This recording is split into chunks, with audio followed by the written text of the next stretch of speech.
सोचो आपने crypto buy कर ली, bitcoin, ethereum, BNB, lite, doge coin और पेपे कॉइन और आपका फेवरेट कॉइन बाई कर लिया। अब दिमाग में सवाल आता होगा, इनको सेफ रखे कहाँ पे? मोबाइल में, एक्सचेंज पे या फिर हार्डवेयर वॉलेट में।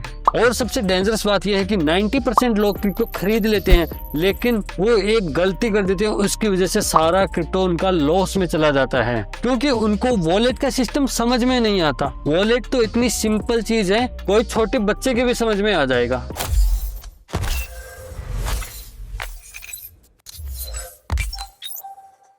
आज की इस वीडियो में वॉलेट का आपका सारा क्वेश्चन क्लियर हो जाएगा और आप उसे इजीली यूज कर पाओगे। क्रिप्टो की दुनिया थोड़ी सी ओवरवेलमिंग लग सकती है, क्योंकि इसमें प्राइवेट की, पब्लिक की, seed phase, gas fees, blockchain, ये सब एक साथ में आ जाते हैं तो समझ में नहीं आ पाता कि क्या हो रहा है ये। पर सच में यह है कि क्रिप्टो वॉलेट उतने कॉम्प्लिकेटेड है नहीं जितना लोगों ने बना रखा है। इस वीडियो में मैं आपको सिंपल समझाऊंगा कि वॉलेट क्या है और इसका यूज कैसे कर सकते हैं, इससे आप भारी पैसा का लॉस होने से बच सकते हो। इस वीडियो में मैं आपको समझाऊंगा वॉलेट क्या है, कैसे यूज कर सकते हैं और डिफरेंट टाइप के वॉलेट कौन से हैं और इसमें आप रिस्क से कैसे बच सकते हो। क्रिप्टो वॉलेट एक्चुअल में है क्या? जब हम वॉलेट वर्ड बोलते हैं तो आपके दिमाग में आ रहा होगा कि कोई केस रखने की चीज, बिल्कुल नहीं। सबसे पहले दिमाग में एक कंफ्यूजन क्लियर कर लो। अगर आपने किसी वॉलेट के अंदर कॉइन डाले हैं तो आपको लगता है कि वो कॉइन आपके वॉलेट के अंदर है, बिल्कुल गलत। वो कॉइन आपके वॉलेट के अंदर नहीं है, वो है ब्लॉकचेन। ब्लॉकचेन आपको सिंपल टर्म में समझाता हूँ। ब्लॉकचेन एक पब्लिक डिजिटल लीजर है जहाँ पर सारे रिकॉर्ड किए जाते हैं। इनकी 3 खास बातें हैं। सब कुछ ट्रांसपेरेंट रहता है, कोई भी डाटा चेंज नहीं हो सकता, ना कोई एडिट कर सकता है और नेटवर्क डिसेंट्रलाइज होता है। इसका मतलब है ना कोई गवर्नमेंट, ना कोई कंपनी, ना कोई सिंगल अथॉरिटी इसे कंट्रोल कर सकती है। इसमें आपके कोई भी क्रिप्टो को फ्रीज और सीज नहीं कर सकती जब तक कि आप खुद वॉलेट को कंट्रोल कर रहे हो तब तक। इसलिए ना आपके जो वॉलेट है वो एक्चुअल में स्टोरेज बॉक्स नहीं है, वो है प्राइवेट की, आपको कंट्रोल करने के लिए देते हैं। कंट्रोल और एक्सेस दोनों कर सकते हो आप उनको। जैसे आपके बैंक में डाटाबेस में होता है पैसा, लेकिन आपके मोबाइल ऐप पर तो वो यूजर आईडी देते हैं ताकि आप उन पैसों का इस्तेमाल कर सको। एक्सेस और कंट्रोल करने का ही देते हैं। अब आते हैं पब्लिक की और प्राइवेट की क्या होती हैं। क्रिप्टो की दुनिया कीज पर चलती है, प्राइवेट की, पब्लिक की। पहली होती है पब्लिक की।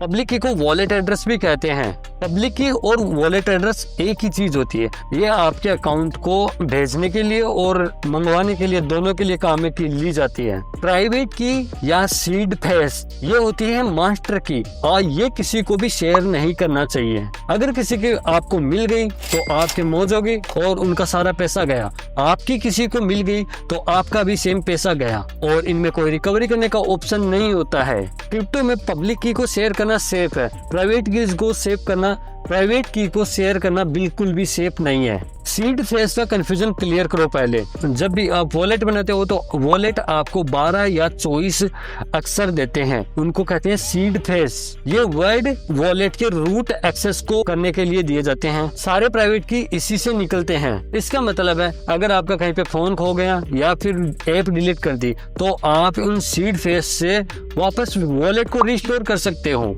उसमें आपके जितने पैसे थे उतने ही रहेंगे। लेकिन अगर किसी के पास में आ गई तो आपका वॉलेट किसी और ऐप पे जाके रिस्टोर कर सकता है और वो सारे पैसे का मालिक बन गया और फंड ट्रांसफर कर सकता है। अब इनको सेव करने के तरीके क्या होते हैं?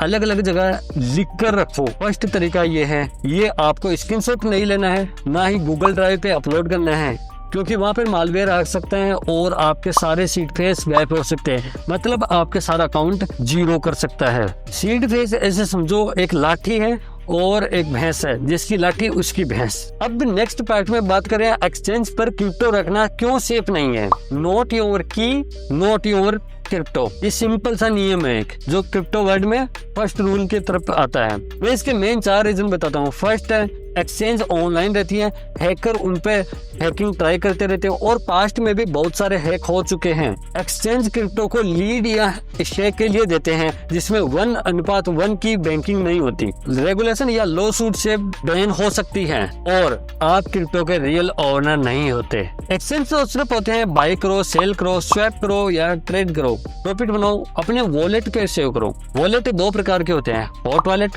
Cold wallet. हॉट वॉलेट वो होते हैं जो इंटरनेट से कनेक्टेड रहते हैं, मोबाइल या डेस्कटॉप पर आप कहीं भी एक्सेस कर सकते हो, सबसे इजी होते हैं, फास्टर होते हैं और रिस्क फ्री भी होते हैं। एग्जाम्पल के लिए समझे तो MetaMask, Phantom, trust wallet. Cold wallet वो होते हैं जो हार्डवेयर वॉलेट होते हैं, प्राइवेट की ऑफलाइन जनरेट होती है और स्टोर होती है, इंटरनेट से आइसोलेटेड होते हैं, उनके पास में इंटरनेट का कोई कनेक्शन नहीं होता है। लॉन्ग टर्म के लिए ये सबसे सेफ है, संभाल के रखना।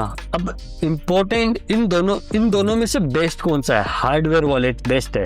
क्यों बेस्ट है? प्राइवेट कीज को ऑफलाइन रखता है, एक्स्ट्रा सिक्योरिटी स्टेप रिक्वायर्ड करता है, हैक होने के चांसेस डायरेक्टली कम होते हैं। इंपॉर्टेंट रूल सुनो, ऑफलाइन मैन्युफैक्चरर से ही बाय करो, यूज्ड वॉलेट कभी भी मत लो, फेक वेबसाइट से दूर रहो। डाइवर्सिफिकेशन सबसे स्मार्ट मूव है।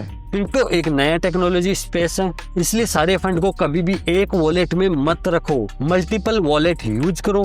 टेक्नोलॉजी थोड़ी रिस्की हो और डाइवर्सिफाई भी है, जैसे इन्वेस्टमेंट डाइवर्सिफाई करते हो वैसे ही अपने वॉलेट को डाइवर्सिफाई करो ताकि रिस्क बहुत कम हो सके। फाइनली रिकैप करते हैं और क्विक समरी देते हैं आपने क्या क्या इस वीडियो में देखा। क्रिप्टो वॉलेट क्रिप्टो स्टोर नहीं करता है, जिसके पास में प्राइवेट की है वो ही इसका ओनरशिप है। एक्सचेंज कोई सेफ स्टोरेज नहीं है, वहां पर कभी भी सेफ मत करो, वहां पे ट्रेड करो और निकलो।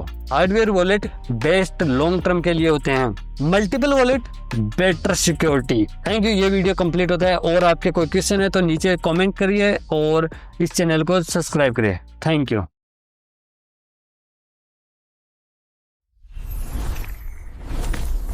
The crown of crypto wisdom.